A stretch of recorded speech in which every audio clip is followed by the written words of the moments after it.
नाशिकच्या जागेसंदर्भात देवेंद्र फडणवीसांच्या सागर निवासस्थानी रात्री उशिरा बैठक, अजित पवार आणि सुनील तटकरेंचीही उपस्थिती।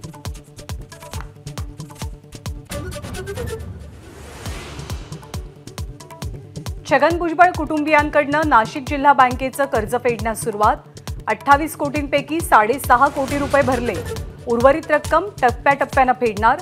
उमेदवारीच्या शक्यतेमुळे भुजबळ खबरदारी घेत असल्याची चर्चा।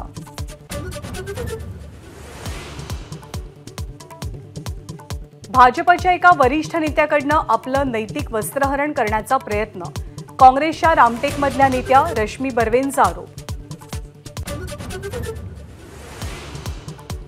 संजय राऊत आजपासून 3 दिवस सांगली दौऱ्यावर, महाविकास आघाडीमधला तिढा सुटतो की अधिक गुंततो याकडे लक्ष।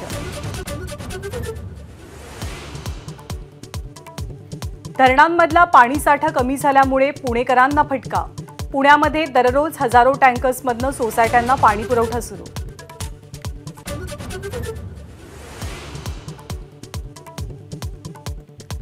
मुंबईसह रायगड, ठाणे आणि पालघरमध्ये उकाडा वाढणार, यवतमाळ, अकोला आणि चंद्रपूरमध्ये सुद्धा 3 दिवस उष्णतेची लाट। आरबीआयचं नवीन आर्थिक वर्षातलं पहिलं पतधोरण आज जाहीर होणार, गव्हर्नर शक्तिकांत दास सकाळी 10 वाजता नवीन पतधोरणाची घोषणा करणार। कॅम्पस प्लेसमेंट बद्दल आयआयटी मुंबईकडून महत्त्वाचं स्पष्टीकरण, 36% नव्हे तर केवळ 6% विद्यार्थी नोकरीच्या शोधात। उन्हाळी गर्दी पाहता 1088 विशेष अतिरिक्त गाड्या सोडण्याचा एसटी प्रशासनाचा निर्णय, पुण्यातनं 332 तर संभाजीनगरमधनं 249 अतिरिक्त गाड्या धावतील।